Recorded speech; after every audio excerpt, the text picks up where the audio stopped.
Hello everyone, and welcome to Family Violence Appellate Project's webinar. Before we get started, a few logistical notes. If you have any technical difficulties viewing this webinar, please email us at training@fflaw.org. If this recorded webinar is not accessible to you, please contact us at training@fflaw.org and we will work with you to provide the material in an accessible format. MCLE credit is available for completing this webinar. To obtain MCLE credit, download the evaluation form located below on the web page for this training video and email it to training@fflaw.org or visit fflaw.org/training. While there, you can browse Family Violence Appellate Project's selections of other recorded trainings. Today, we're going to be talking about the housing and employment rights of survivors of domestic violence. We are going to start this training off by introducing Family Violence Appellate Project, as we refer to ourselves as FAP. We're going to talk about what we do and our Housing and Employment Justice Project. We'll then be talking about domestic violence and housing laws, and then domestic violence and employment laws.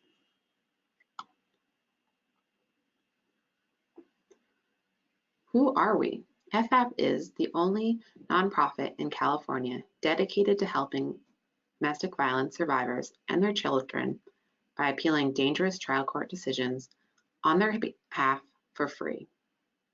Our mission is to assist and protect individual survivors of domestic violence and their children by representing them in appeals of unsafe trial court decisions and to build a body of published appellate decisions that guide judges and attorneys throughout California on how courts should use California statutes designated to protect survivors of domestic violence and their children.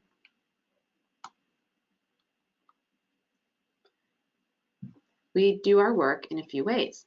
First off, in our appellate work, we provide free representation to low and moderate income survivors of domestic violence throughout California in family law and civil law matters who lost at trial and want to appeal or defend appeals brought by abusers.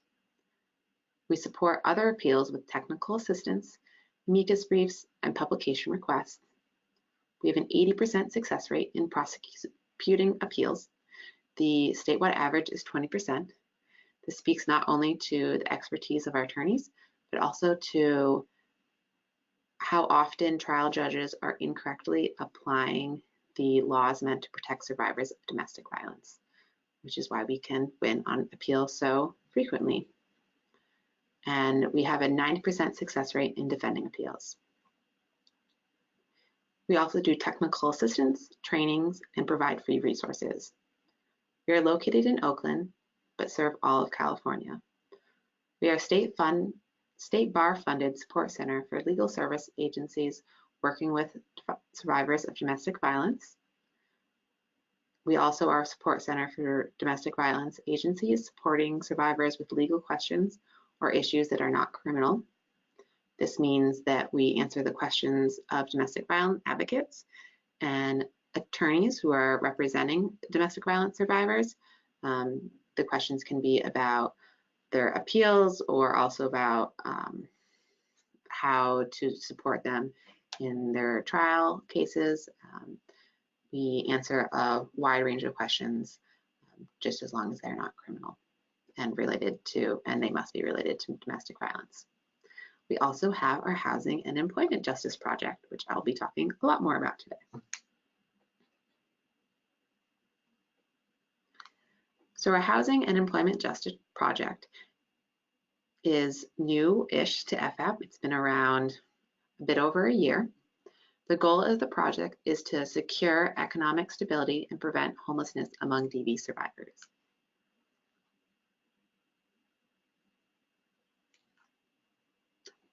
The Housing and Employment Justice Project support DV advocates in addressing discrimination in employment and housing based on survivor status. We do this by educating survivors and their advocates and attorneys on the state and federal laws available to protect them through written materials, toolkits, and recorded trainings, such as this one. We connect survivors and their advocates with housing and employment-focused legal resources. We provide technical assistance to advocates and legal representatives, so attorneys. We provide appropriate appellate representation of DV survivors in cases involving employment and housing law issues. And we work with survivors, advocates, and legal representatives to make positive changes in housing and employment laws and policies and regulations.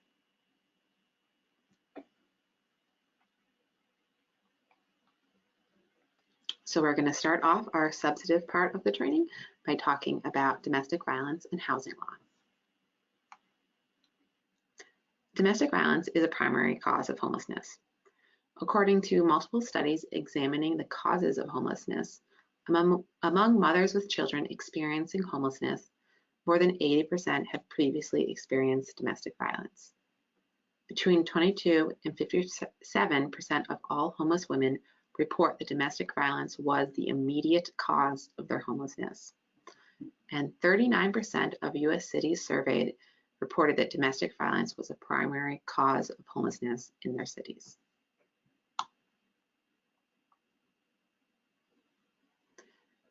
Domestic violence puts survivors at risk of homelessness. Violence in the home causes survivors to flee home for safety. Survivors may often do this even if they don't have a place to go, which is how the domestic violence results in homelessness.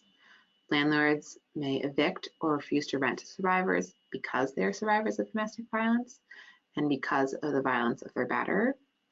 Nuisance ordinances can cause survivors to be evicted because of calls for police or emergency assistance.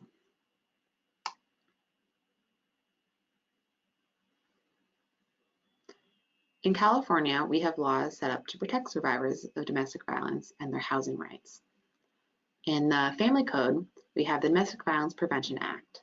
This provides survivors avenues to remove abusers from their home and to require their abusers to continue to pay their portion of rent or mortgage. We also have the California Civil Code, and this allows, and sections of the Civil Code allow survivors to change their locks, terminate their leases, and provide survivors eviction protections. The California Governance Code also has protections for survivors. Particularly, it allows survivors to make their address confidential and prohibits ordinances from penalizing DV survivors or their landlords because law enforcement was called for assistance.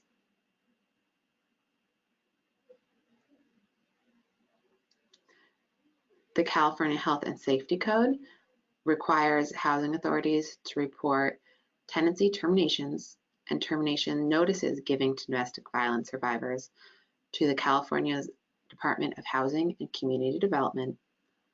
California Welfare and Institution Code provides additional homeless assistance under CalWORKS if the assistance is needed because of domestic violence.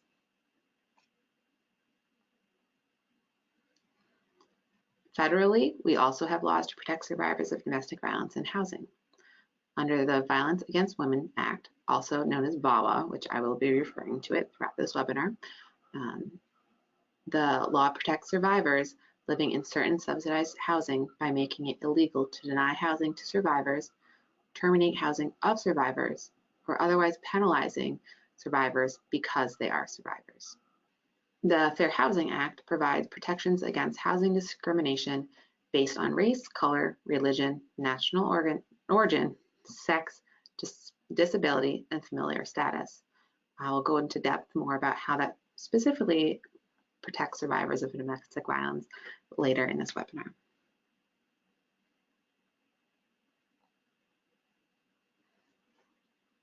So now what we're going to do is we're going to use the laws we just talked about and apply them to two couples who live together. One is Rory and Jules, and they live together in private, non-subsidized housing. And the other one is Morgan and Jordan, and they live together with a Section 8 Housing Choice Voucher, also known as a Section 8 voucher. So this is Rory and Jules. Rory and Jules are a couple, and they move in together. Rory's name is not on the lease. They live together for 6 months. Rory pays half the rent with a personal check that Jules uses to pay the landlord. So in this situation, Rory would either be a co-tenant or a subtenant.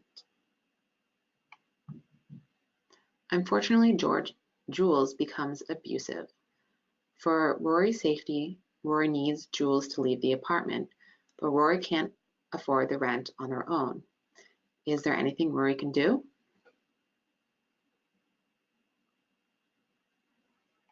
Yes. Rory can file an ex parte temporary DV restraining order and request a move-out order and an order to pay rent.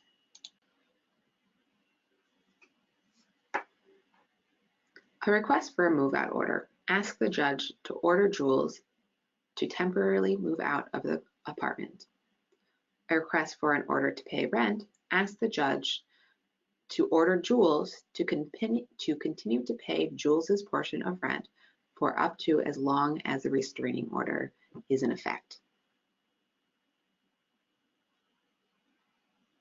How does Rory go about getting this temporary restraining order with a move-out order?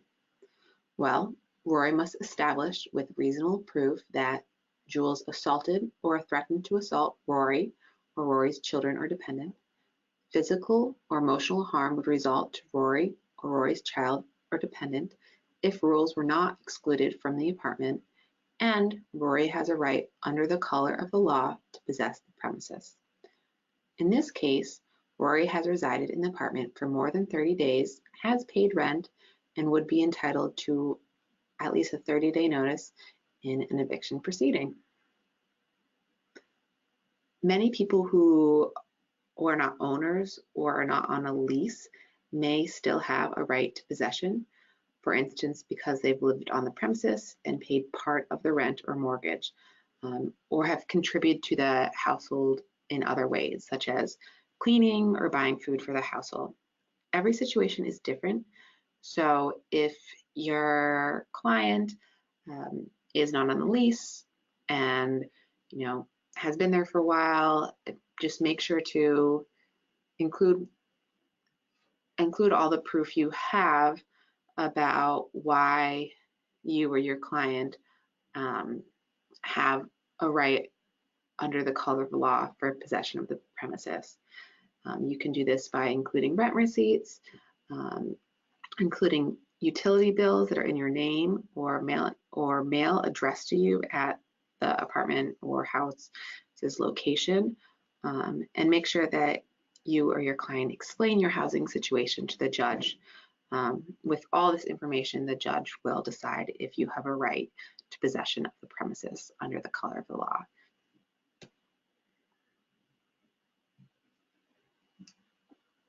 So how does Rory go about getting the domestic violence restraining order in order to pay rent? Rory can request that Jules pay all or a portion of the rent.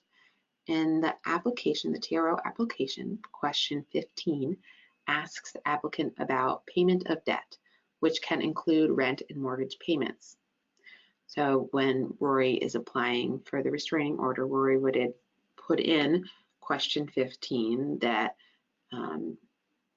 they wanted or needed Jules to pay Jules's portion of the rent. It is the court's decision on whether to issue an order requiring Jules to pay rent during the period of the restraining order. It's important to remember that the eviction process can move very quickly.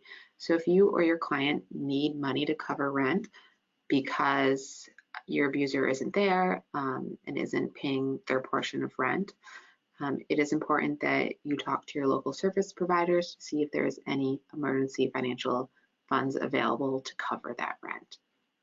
Rory gets a temporary restraining order with move-out order. So Rory's able to get Jules out of the apartment. But now how does Rory go about changing the lock so Jules doesn't come back in? To change the locks, Rory must write to the landlord and request that they change the locks. Rory must provide the landlord a copy of the restraining order with the move-out order. This restraining order must have been issued within the last 180 days. After receiving the restraining order and the move-out order, the landlord must change the locks within 24 hours. If the landlord does not change the locks, Rory can change them.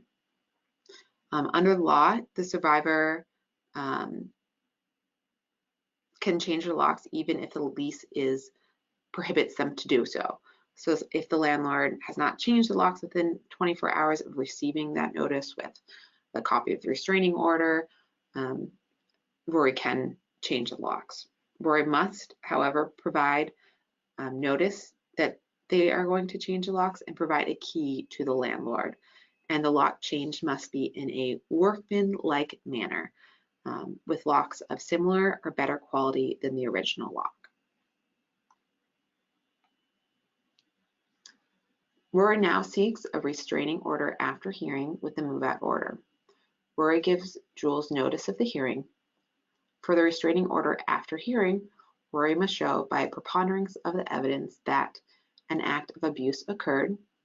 For a move-out order, Rory must show that physical or emotional harm would otherwise result to Rory or Rory's child or dependent in Rory's care if Jules were not excluded from the apartment. Rory received the restraining order after hearing with the move-out order. However, Rory also decides Rory needs to move. Rory decided to leave the apartment Rory shared with Jules to find a new place where Jules cannot find Rory. So Rory starts applying for apartments. True or false? Because Rory is seeking an apartment in the private market, so not subsidized housing, just an apartment Rory's going to find on Craigslist or from a for rent sign Rory sees on the street. A private landlord may deny Rory's housing application based on Rory's status as a domestic violence survivor or Rory's eviction or conviction record that was a direct result of domestic violence. False. Rory is protected by the Federal Fair Housing Act, which applies to private and public housing and prohibits discrimination in renting, leasing, buying, selling, or occupying of a dwelling because of a person's membership in a protected class. Protected classes are race, color, religion, national origin, sex, disability, and familiar status. I did not say survivor of domestic violence as a protected class. So how does the Fair Housing Act protect survivors of domestic violence? Well, it protects them through disparate treatment and disparate impact. The Fair Housing Act did not specifically state it is illegal to discriminate against survivors of domestic violence. But because most survivors are women, and discriminating against survivors would have a larger impact on women than men, it can be illegal. Discrimination against survivors of domestic violence may be illegal sex discrimination when it has a disparate, i.e., unequal, treatment based on gender or gender-based stereotypes about survivors, or it has a disparate, i.e., unequal, impact on a protected class. For example, it affects more women than men.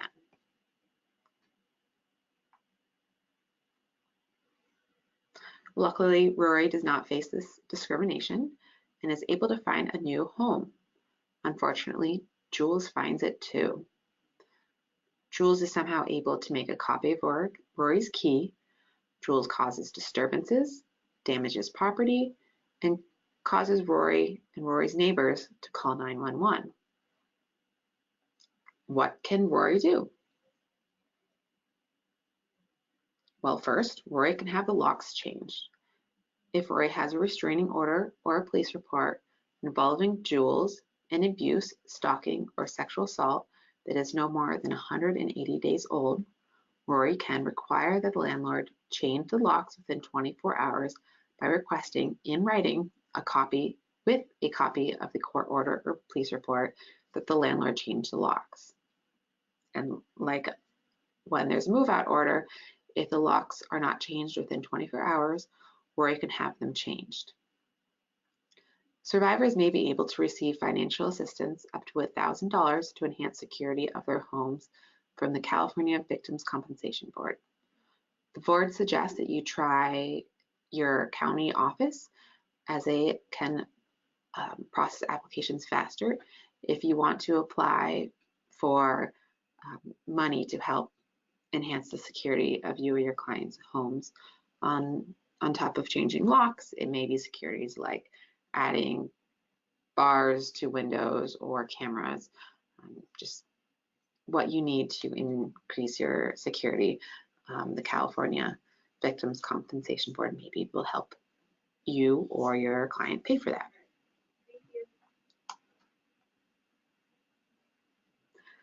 Unfortunately, Rory receives a 30-day notice of tenancy termination. The landlord gives Rory a 30-day notice claiming that there were too many 911 calls about Rory's apartment. Can the landlord evict Rory for needing emergency assistance or help from the police? No, the landlord cannot do that. Rory would have an affirmative offense to an eviction. Under California law, a landlord cannot penalize a tenant for calls for law enforcement or emergency assistance if the person calling believes the assistance is needed. Also, there cannot be laws or regulations in California that require or allow landlords to evict or otherwise punish tenants for calls for law enforcement or emergency assistance, like ambulances. Included in this is that landlords cannot have any provisions in your lease that would penalize someone for calls to emergency assistance or police. So a lease can't have a provision that says if emergency assistance or police are called to your unit 3 times, your rent goes up $50. That would not be allowed under California law.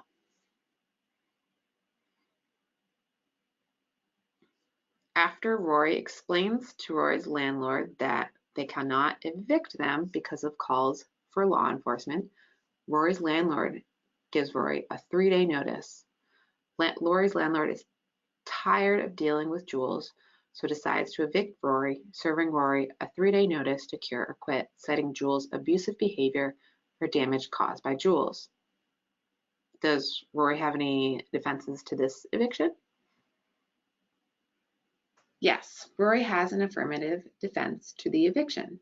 Under California law, a landlord cannot evict someone because an act of domestic violence against the tenant or household member by a non-tenant or non-household member. In other words, the landlord cannot evict Rory because of the acts of abuse by Jules, who is not a tenant or a household member. Jules does not live with Rory at this point.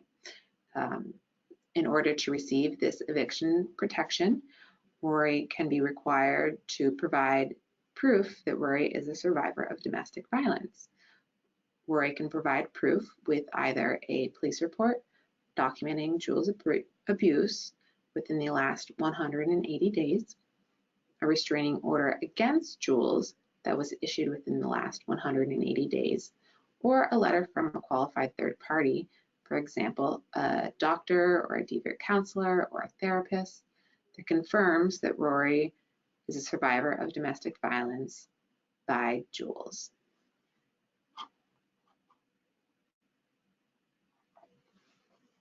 There are, however, limits to Rory's affirmative offense to eviction. The landlord may still terminate Rory's tenancy if Rory allows Jules back on the premises after Rory receives that 3-day notice, or after the 3-day notice expires, the landlord reasonably believes Jules poses a physical threat to other tenants or their quiet possession of their unit. You may be asking, what is the quiet possession of a unit? Well, it's a reasonable full use, it's a tenant's reasonable full use of their apartment. So Jules may be not allowing a tenant to have the reasonable full use of their apartment if Jules is coming over every night and screaming outside of Rory's door for hours, The tenant may not have reasonable use of their apartment because they can't sleep because Jules is outside screaming. However, if Jules comes by one day and starts knocking on Rory's door, Rory's not there and leaves, Jules would not be interfering with the other tenants' right to quiet possession of their unit.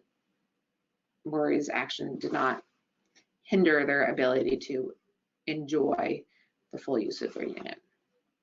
Whether or not an abuser is posing a threat or infringing on a tenant's right to quiet possession of their unit is a case-by-case analysis. So you'll have to talk to your client to see what's going on, to see if this may interfere with their ability to get the eviction defense. Rory explains to their landlord of Rory's protections from eviction, and the landlord decides to not move forward and doesn't go forward with the eviction. Rory also at this time is looking for a new home because Rory wants to escape Jules. Luckily, Rory finds a home and is ready to move to this new home. However, Rory's still in the middle of a lease. Can Rory move? Yes, Rory can move. Rory can terminate their lease early because Rory is a survivor of domestic violence and is fleeing the apartment. Rory to do so, Rory, however, must tell the landlord in writing that Rory is ending the lease early and provide either a copy of the restraining order that is no more than 180 days old, or a police report that is no more than 180 days old, or a statement from a qualified third party that is no more than 180 days old and verifies the abuse. Rory must also pay 14 days rent after Rory gives the landlord the written notice. If the unit is re-rented in less than 14 days and the rent for the days the unit is re-rented must be returned to Rory. So for example, if the landlord finds a tenant and the tenant is paying rent for the last 2 days of those 14 days, Rory is entitled to get 2 days of rent back from the landlord. Rory's security deposit also must be returned as usual. So the security deposit should be returned no later than 21 days after Rory moved out. And if there is any deductions from the security deposit, there must be an itemized list explaining the deductions and why it costs that much. So if there was repairs, a copy of the receipt from the repairman or the hours the person spent on the repairs and the cost of their labor. So to be able to move out early, one of the things that Rory could provide was a letter from a qualified third party. Who can be this qualified third party? Can it be a licensed nurse, doctor, or psychologist, a clinical social worker, a licensed marriage and family therapist, a domestic violence counselor, a sexual assault counselor, or all of the above? It can be all of the above. What if Jules and Rory were roommates and not partners? Could Rory file a DV restraining order and have Jules locked out? Yes, no, it depends. It depends. The Domestic Violence Prevention Act, which is where you have the laws that allow people to get these move-out orders, includes cohabitant as a list of qualifying relationships. However, cohabitant has been defined by the California Court of Appeals to require the cohabitants to reside in a family or social unit. So if the roommates, are kind of friends, maybe not, they just live together, they would not qualify as cohabitants. They don't really, have common goals. They maybe don't even know each other very much. In that case, they probably would not have a qualifying relationship under the Domestic Violence Prevention Act. However, if the cohabitants were really good friends or family members that had common goals, they had their lives were planned together, kind of intertwined more, they may qualify as cohabitants, and in which case the survivor may be able to get a lockout order against the abuser. So let's move on to our second couple, Morgan and Jordan, who live together. Morgan and Jordan have a private landlord and use Jordan's Section 8 housing choice voucher. Morgan is on Jordan's voucher as Jordan's partner.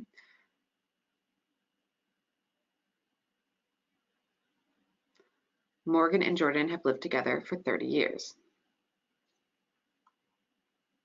Oh, have lived together for over 30 days. 30 years would work too, but this situation is have lived together for over 30 days. Jordan's voucher gives all household members VAWA protections.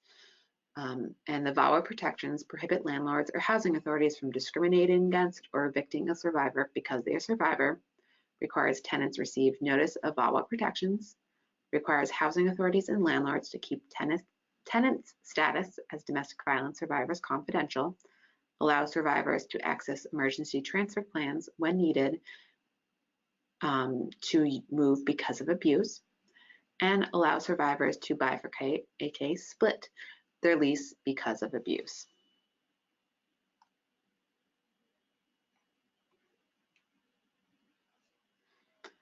Morgan and Jordan are also covered by the same laws as Rory and Jules. In addition to the protections from VAWA, tenants in subsidized housing have the legal protections given to tenants in private housing. In other words, Morgan can use all the laws that protected Rory to request a restraining order with a move-out order, to change the apartment's locks, and have a defense to an eviction action caused by domestic violence. Unfortunately, Jordan physically and emotionally abuses Morgan. Morgan may choose whether to stay in the unit or leave to find a new place.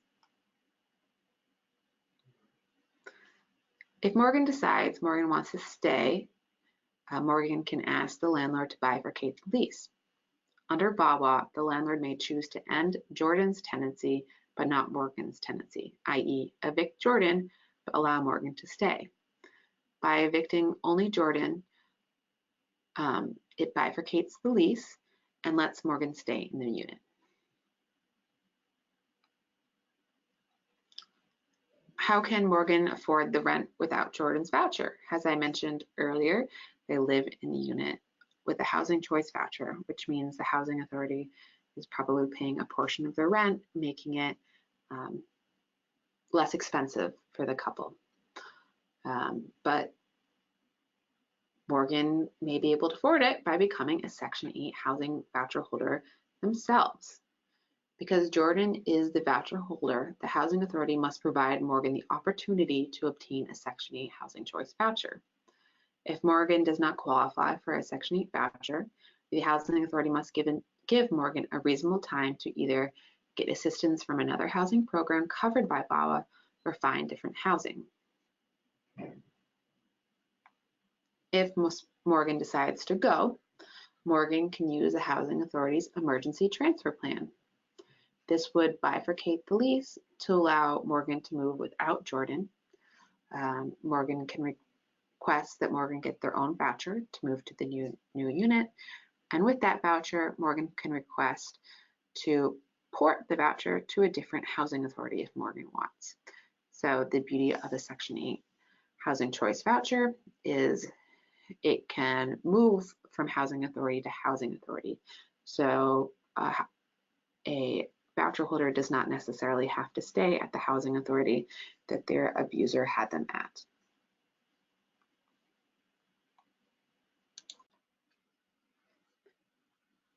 Every housing provider covered by VAWA must have an emergency transfer plan that allows survivors to transfer to a different, safe, and available unit that has assistance under the covered housing program if the survivor asked for a transfer and reasonably believes that there is a threat of imminent harm from further violence if they stay in the unit, or if a survivor of sexual assault and this sexual assault happened on the premises no more than 90 days ago. The covered housing provider may require that the survivor give them documentation to show that they are a survivor in order to get this emergency transfer. Morgan gives the Housing Authority a written statement that Morgan certifies that Morgan is a survivor of domestic violence. True or false? The Housing Authority may require that Morgan produce either a qualified third-party statement, a police report, or restraining order to prove Morgan qualifies for VAWA protections. False. While a housing authority may require documentation of a survivor status, self-certification is acceptable. Generally, it's the survivor who gets to choose which type of the forward documentation to give the housing provider. However, a housing provider can require proof addition to the self-certification if there's conflicting evidence.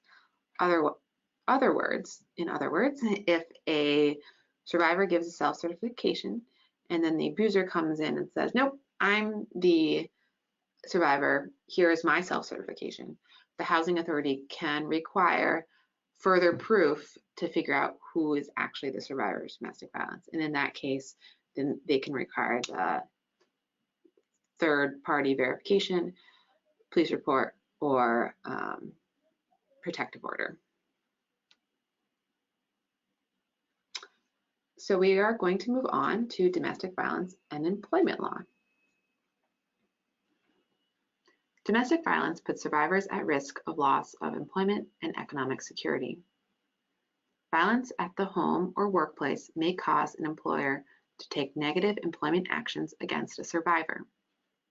Taking time off work to seek help from the court or domestic violence service providers can lead to employment loss. Survivors who lose employment due to domestic violence may not be aware that they are entitled to unemployment benefits.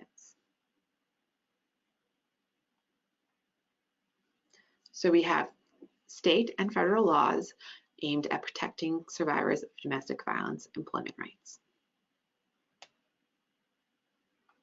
In California, we have the Labor Code Section 230, which prohibits employers that know their employee is a survivor of domestic violence, sexual assault, or stalking from firing or discriminating against an employee because the employee is a survivor or because they took time off work to get legal relief from the abuse. California Labor Code 230 also requires employers provide reasonable accommodations to survivors of domestic violence, sexual assault, or stalking who request an accommodation for their safety at work.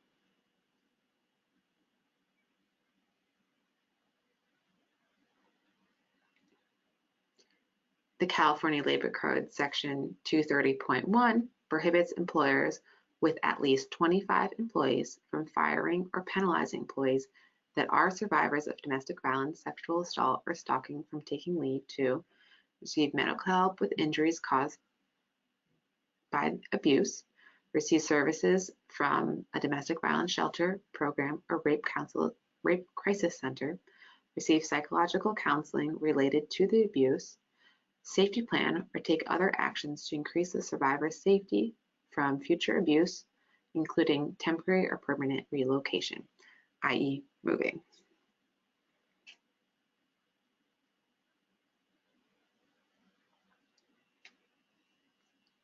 California Unemployment Insurance Code. In California, a domestic violence survivor who quits their job to protect themselves or their family from domestic violence has good cause for leaving that job. Survivors who quit or are fired because of domestic violence are therefore entitled to unemployment insurance.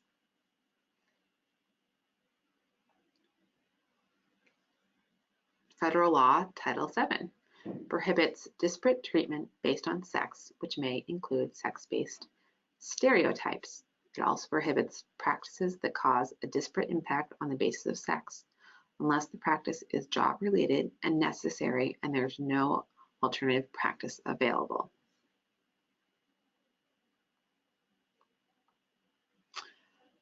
Federal and state law also prohibit discrimination based on disability under the Americans with Disabilities Act and Fair Employment and Housing Act. The ADA and FEHA prohibit treatment or harassment at work based on an actual or perceived impairment, which could include impairments resulting from domestic violence, dating violence, sexual assault, or stalking. So we are going to take the laws we just talked about and apply them to our couple, Morgan and Jordan.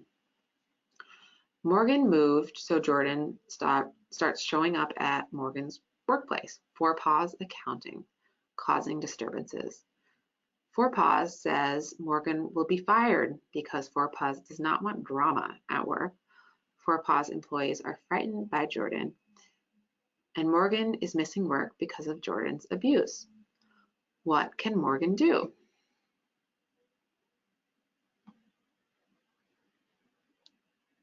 Well, Morgan can inform Four Paws that Morgan is a survivor of domestic violence, so Four Paws cannot take adverse action against Morgan because Morgan's survivor status. Morgan can provide Four Paws documentation of abuse and explain that Morgan took time off to obtain relief from abuse. Morgan can also ask for a reasonable accommodation, such as a transfer to another office, change in hours, a new phone number, and/or a new safety protocols at the organization to protect themselves from Jordan. What documentation of DV survivor status may an employee submit? Is it a police report, a restraining order, a self-certified statement, a qualified third-party statement, or A, B, and D? It is A, B, and D. Employer can require more than a self-certified statement for a survivor to prove that they are a survivor.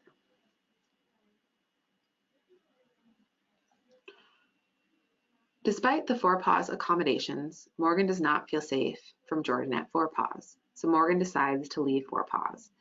Can Morgan get unemployment insurance benefits payments even though Morgan quit their job? Yes, Morgan gets unemployment insurance benefits because Morgan quit Four Paws to stay safe from Jordan.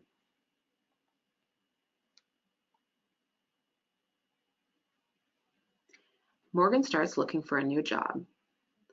During the interview, Morgan admits to leaving Four Paws because Jordan's abuse. Morgan volunteers that abuse caused Morgan to struggle with depression, but because of therapy, Morgan is doing very well and very excited to return to work. Although Morgan is by far the most qualified applicant, the employer hires someone else because concerns that Morgan will require future time off to deal with depression symptoms. Are the employer's actions legal? No, the employer is violating the ADA and FEHA by choosing not to hire Morgan because of Morgan's disability, depression. Luckily, Morgan finds a job. Morgan's new job is at Expert Wolf Accounting. Morgan is an excellent accountant and performing well. However, Morgan is often late to work, which starts at 9 a.m. because Morgan's depression causes Morgan to struggle to get out of bed in the morning. Is there anything Morgan can do? Morgan can request a reasonable accommodation. A reasonable accommodation is a change in a job or workplace that allows an employee or applicant with a disability equal employment opportunities. A reasonable accommodation cannot change an employee's essential job functions or be an undue hardship on the employer. Whether an accommodation is reasonable is dependent upon the employee and the employer's situation. So for an example, if the employee requests an accommodation of working from home and the employee is a receptionist whose job or an essential function of their job is to greet everyone who walks through the door, the accommodation would most likely not be reasonable. However, if that employee was a computer programmer whose essential job functions did not require in-person interactions every day or most days or some significant portion of the time, or the accommodation request of being able to work from home may be reasonable. And as for an employer, whether or not something is an undue hardship depends on the employer. So if, for example, a accommodation costs a lot of money, it may be an undue hardship for the employer if they do not have a lot of financial resources. However, if the employer has a lot of financial resources, it may not be an undue hardship. Same goes for whether or not accommodation is disruptive, depends on the situation of the employer, what they do, what their business model is. It is all a case-by-case analysis on whether or not something is reasonable. Luckily, Morgan receives modified work schedule. Morgan requests an accommodation with a letter from a treating doctor verifying Morgan's disability and that Morgan's symptoms of Morgan's disability require Morgan's start at 10 a.m. at the earliest. Expert Wolf grants Morgan's request because it is not an undue hardship and allows Morgan to continue to perform Morgan's essential job functions. An employer can require an employee provide verification from a medical professional, treating medical professional, that the person does have a disability and that the symptoms of the disability require the accommodation. The verification does not need to disclose the name of the disability, just that the person has a disability and the symptoms which require the accommodation.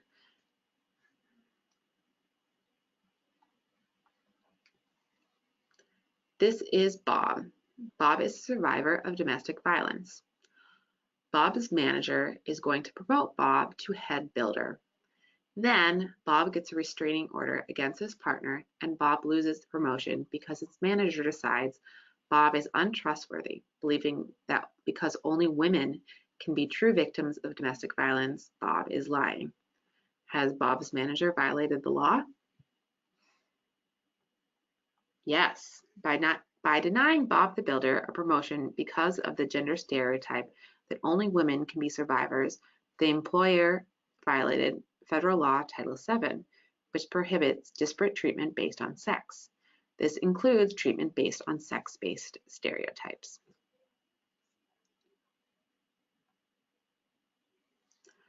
So let's talk a little bit more about Title VII employment discrimination.